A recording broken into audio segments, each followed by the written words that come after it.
Hi everybody, and welcome to another piano video. Here at Merriam Pianos, my name is Stu Harrison. On this channel, yes, we do lots of piano reviews. We get really nerdy about talking about different specs, different pianos, and what they do and who they're built for. But one of the other things that we really like to do on the channel is to address more general questions that often piano customers and piano shoppers have before they even drill down into what brands they're looking at or what price points they are. These are questions that are going to help them to kind of guide them towards a budget range, guide them towards maybe a different section of the industry. And so in this video, we're going to be talking about what are the differences between an acoustic piano and a digital piano, and which one might be better for a student that's just getting started out.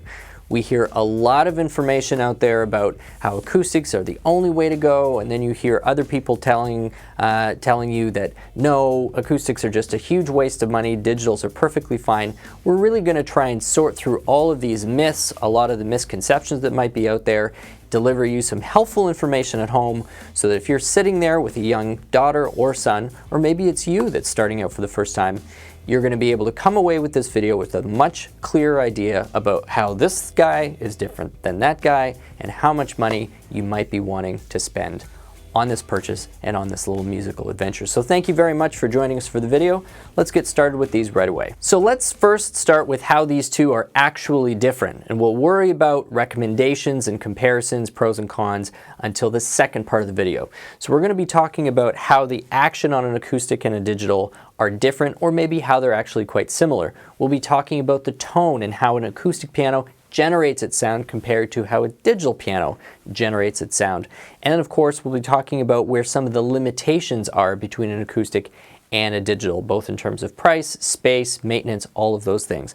Let's start first with the action. What we're actually going to do is we're going to pull the action out on an acoustic right now. It's super simple to do, not that I recommend you trying this at home, but we're going to pull it out so we can actually see what the mechanism is that's driving this lovely grand piano right here. Give me just a moment.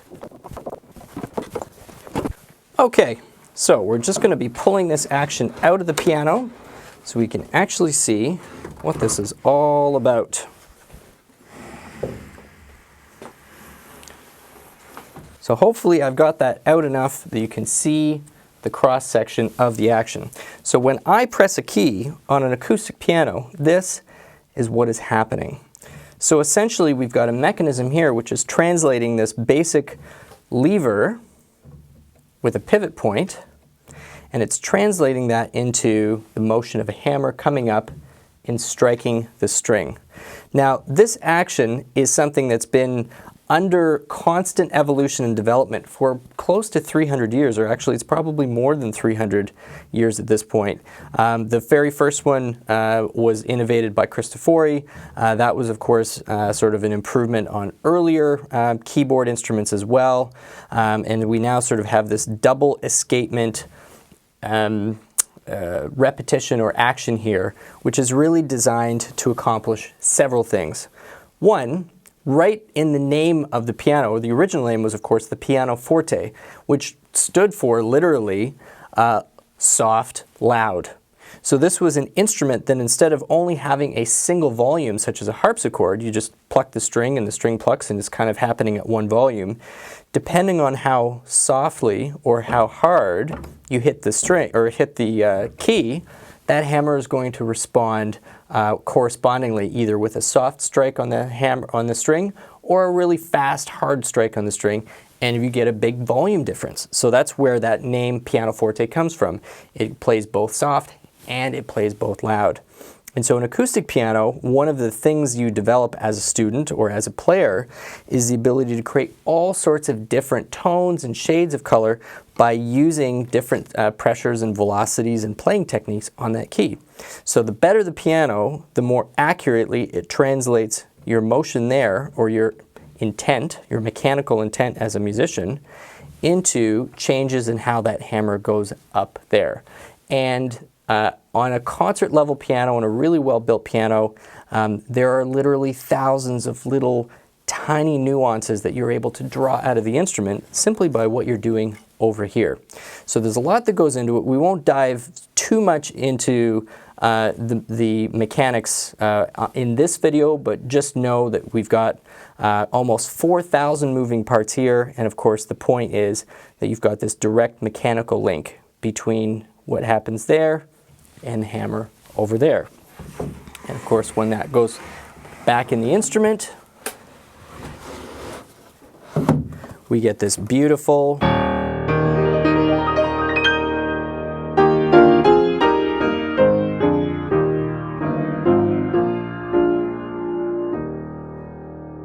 and so we have the ability to play very quietly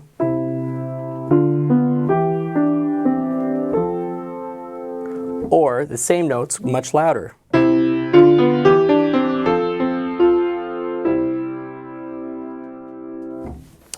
So that is how an action essentially works on an acoustic piano. It's a mechanical link between the key and the hammer, and it gives you the option to play it softer or louder or slower or faster, and that affects the tone that the piano generates. Now, there's a lot of nuance that you get when you have a direct mechanical link with a tool that you're using, and really a key is essentially a tool in your hands as a musician. This is no different than a violinist physically holding a bow when you're playing a violin, or even an athlete when they're using a tool themselves. Think of a golf player holding a golf club and all of the different ways in which you can strike that golf ball, correctly or incorrectly in my case. Once you translate that into a digital world, there is a risk of losing all sorts of that nuance. And this is where some of the early criticisms of digital pianos kind of came about, because this is how a digital piano action essentially works. So this is a Roland FP90 here. We have a key, and then that key presses down, and there's a counterweight that swings up to sort of simulate a hammer being swung. And then there's a sensor in the key that's there to detect whether I've pressed it really quickly and hard or whether it's been slow and soft. So you do have a similar effect there to when I do this on there. You can hear that the tone changes a little bit. The tone itself becomes sharper and a little brighter when you play it faster versus slower. So on a digital piano, the role of the action is to both simulate the feel of the mechanics over here, but also to take that physical motion and translate it into a digital signal. And then that digital signal gets sent to a computer, and that computer determines whether or not to change or modify, the piano tone. So if it says, okay, the key's been pressed pretty softly, then we're going to create a piano tone or reproduce a piano tone that also is a little bit soft.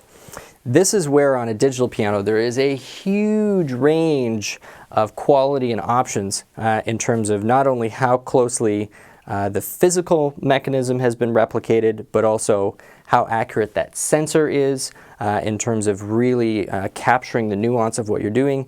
And of course, has it been mated to a tone computer, a sound computer, that can do anything or do very much with all of that different data. So like I said, some of the early criticism of digital pianos was that they weren't very accurate in terms of how they sensed. The key themselves didn't feel very real, and then the computers weren't capable of generating a particularly wide range of nuance. And so, when you were talking about a digital piano, say in the 1980s or even the 1990s, music teachers would just completely scoff at the concept of learning proper piano on a digital piano, because all of that lack of nuance meant that you weren't really developing the muscle coordination and the accuracy, because you can't develop and you can't get more accurate on any sort of a mechanical skill if your ears or your senses aren't able to take in the feedback of what's happening, right? If the baseball goes in exactly the same place and the same distance, no matter how you swing the bat, if you're in a simulator, you're never really going to figure out how to swing that bat any better or worse. You're just going to sort of develop bad habits, and then when you get into the real world and somebody actually throws a baseball at you, the ball's not going to go anywhere.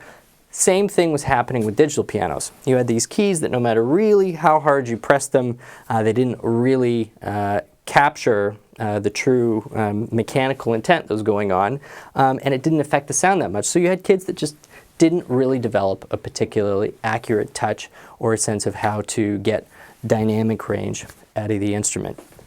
So those are your differences in touch. You've got usually a plastic or a wooden key action, which is simulating the mechanical feel and then triggering a sensor. Over here you've got a direct mechanical link between the key and the hammer, and then that hammer is striking the string. So second, let's talk about tone and how it creates that tone. I've already kind of implied on the acoustic piano that that hammer hitting the string has a lot to do with the sound we hear, and that's very, very true. But on an acoustic piano, it goes even further than that.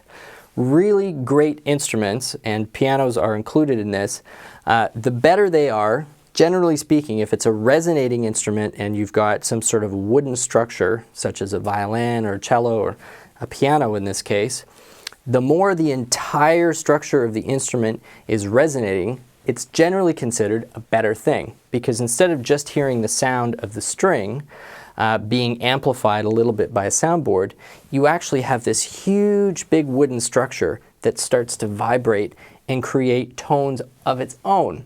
And this is where probably one of the biggest differences between an acoustic and a digital piano exists, is how it creates the sound. Not necessarily the quality of the tone, but how the tone is physically generated and how it arrives at our ear.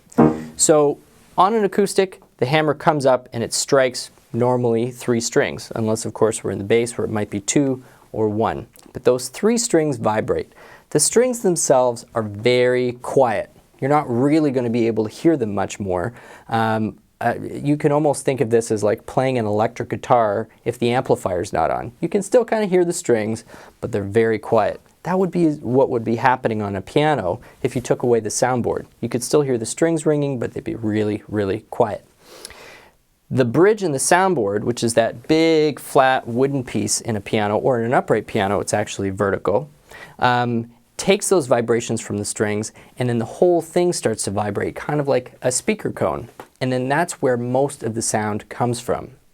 So the big, big, big difference on tone in a piano is you actually have a speaker which is several square feet in size. On a 48-inch upright piano, for example, there's almost 2,000 square inches worth of soundboard area.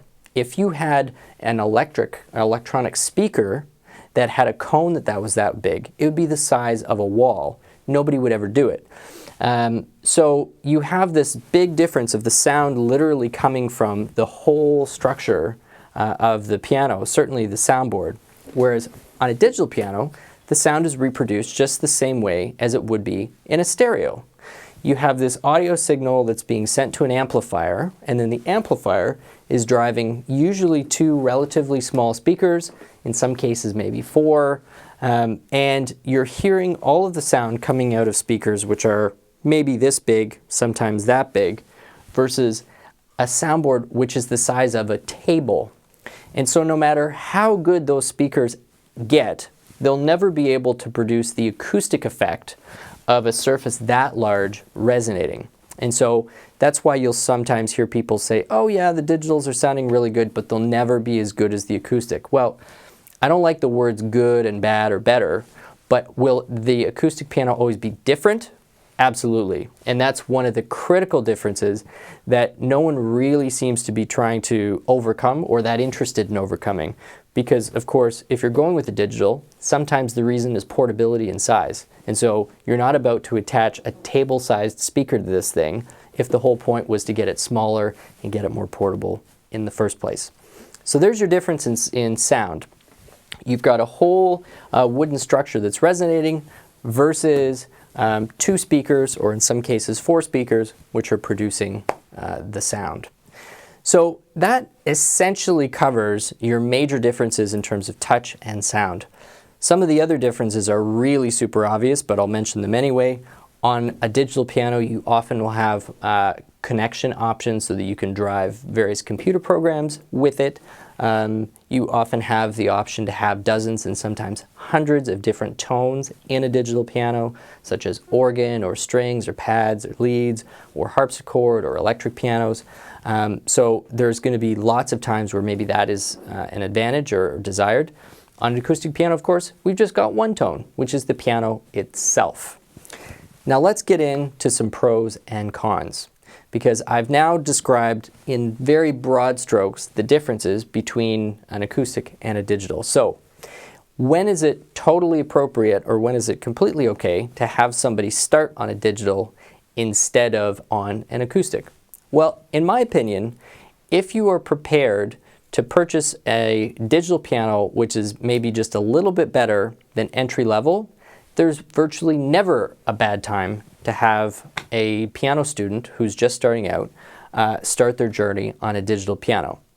It's not necessarily going to be a better experience than an acoustic.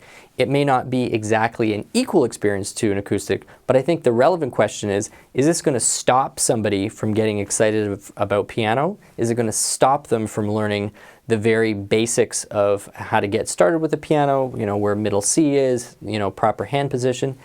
Not really. Maybe you could have made that argument 15 years ago, 10 years ago, but in 2019, even the digital pianos in and around the $1,000 range are producing a good enough experience that if the point is to test their interest, the point is to give this a shot as a family and see how it goes, and if you've got the budget to spend a little more than the couple $100s that a big box is going to ask, and you can take this sort of closer to the $1,000 range or higher, you've got a piano which is going to be fun to play, where the key action is close enough that they're going to be able to develop you know, some of the more basic hand position techniques and how to play loud and how to play soft. And the sound is going to be close enough that it's not going to be disengaging. That I think there's almost no scenario where a decent sort of mid-range digital is a great place to start. Does that mean that a parent who's considering an acoustic piano shouldn't if their child or themselves have never played before? Well, absolutely not. That doesn't make any sense either. If you have the space, you have the budget, and maybe if you have some other musical experience before, or you just have an appreciation for you know, a finely built instrument, if that's just something that would be fun and exciting for you to own and to have in your home, well, this is definitely going to be a very great place for a student to start out as well. The only reason why digitals make a lot of sense for people starting out is obviously they're much cheaper. Like I said, a decent mid-range digital is going to start around $1,000, whereas a decent mid-range acoustic upright is going to be close to $5,000. Or if you're looking at used, at the very least, somewhere in the $2,500 to $3,000. So you're looking at 3 to 5 times the budget. That's a significant deal for people who you know, have 6 or 7 different extracurriculars that they're trying to fund. But no, there's no reason why you shouldn't start on acoustic if you've got the budget and the space, but digitals definitely should not be discounted simply because they're not the real thing. So to summarize, the main benefit of starting with a digital is going to be that they're smaller, they're portable, and obviously their cost is 3 to 5 times less that of a decent starting upright piano. The benefits of starting with an acoustic piano would be that you've got something that has substantial longevity. You could be looking, even for the most basic acoustic piano, at something that will give you 30 or 40 years. You've got that direct mechanical link between their fingers and the sound being generated.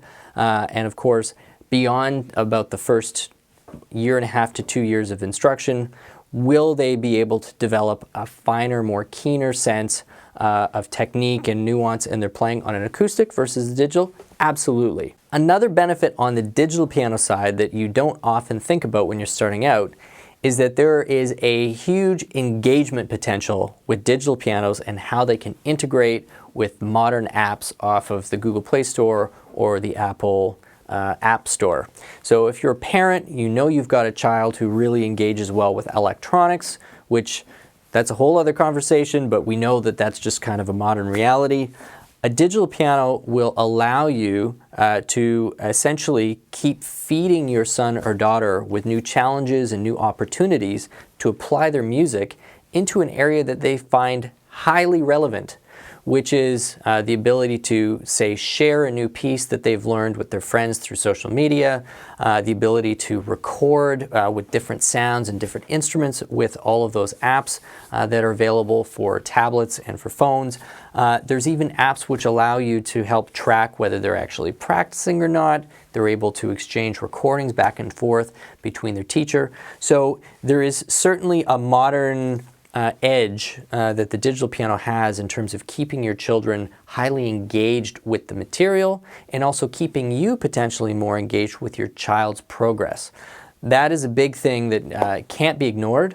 I should mention that those types of integrations are available on acoustic pianos, but on an upright, those integrations are going to start at around the $10,000 mark, whereas on the digital side, you're going to get those more closer to the $1,500 to $2,000 mark. One disadvantage to acoustic, and everybody asks about it, is the maintenance. This is a mechanical, essentially an Industrial Revolution era machine. It does not have a lot of modern climate control contraptions to make sure that this is completely stable, although you can install controlled humidifiers underneath the piano, which I definitely recommend for most people. But talking about the maintenance, so what do you have to do if you've got an acoustic piano? Well, you're going to have to tune it. That is unavoidable, and for most people that means tuning at the absolute minimum of once a year.